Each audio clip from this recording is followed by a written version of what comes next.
Good morning friends, आप सबों को एक और बार हमारे उद्धारकर्ता मुक्तिदाता प्रभु यीशु मसीह के सामर्थी नाम में जय मसीह की। अजीज़ों, आज एक खास संदेश मैं आप सबके साथ बांटना चाहता हूँ और यह संदेश आपको मुझे मिलता है यिजकेल नबी की किताब अध्याय 37 उसकी 2 और 3 आयत पर लिखा है। तब उसने मुझे चारों ओर घुमाया और तराई तह पर पहुँच बहुत सारी वहाँ पर हड्डियाँ थीं और वे सूखी हुई थीं। तब उसने मुझसे पूछा, है मनुष्य की संतान, क्या ये हड्डियाँ जी सकती हैं? मैंने कहा, है परमेश्वर यहोवा तू जानता है। अजीजों, आप और मैं यहाँ पर देखते हैं परमेश्वर का वचन कहता है और मैं विश्वास करता हूँ इस वचन को आपने पढ़ा होगा और आप भली भांति इस कहानी को जानते हैं। और ये कहानी इस प्रकार से है, परमेश्वर का वचन कहता है परमेश्वर यिजकेल नबी को एक तराई में ले जाता है। और वो कहाँ पर तराई में ले गया? एक ऐसी जगह पर ले गया जहां पर चारों तरफ सूखी हड्डी थी।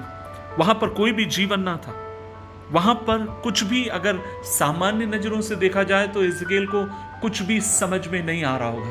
अजीजों, मैं आज दूसरे शब्दों में कहना चाहता हूं, वो एक ऐसी दशा थी जहां पर मानो लोगों के सपने मरे हुए हो।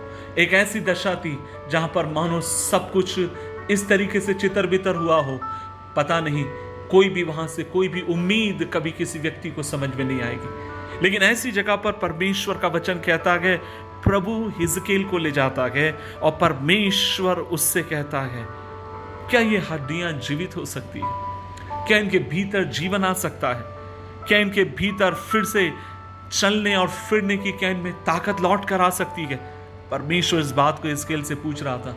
क्यों परमेश्वर इस बात को यिजकेल से पूछ रहा था? क्योंकि परमेश्वर चाहता था कि यिजकेल इस बात का जवाब विश्वास के साथ दे। परमेश्वर चाहता था कि यिजकेल जब अपने मुंह को खोले, इस विश्वास के साथ वो जवाब दे कि खुदावंद तुझसे सब कुछ संभव है और तेरे नाम से सब कुछ किया जा सकता है। और आप और मैं देखते गए यहां पर यिजकेल ने क्या जवाब दिया।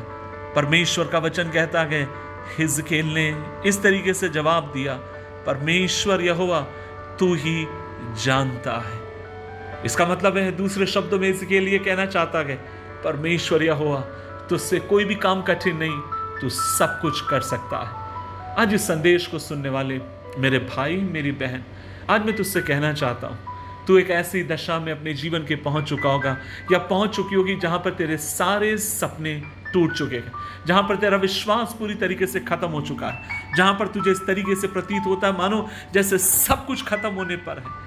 और तब आज परमेश्वर का आत्मा सुबह के समय तुझसे कहता है, मेरे बेटे, मेरी बेटी, क्या तू यह विश्वास करता है मैं सब कुछ ज्यों का त्यों कर सकता हूं?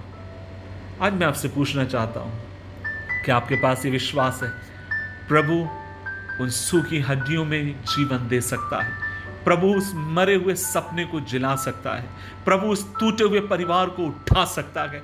परमेश्वर एक ऐसा जीवन जहां पर कोई भी उम्मीद नहीं है, जब अपनी सांस को उसमें फूकेगा उसमें एक नया जीवन दे सकता है।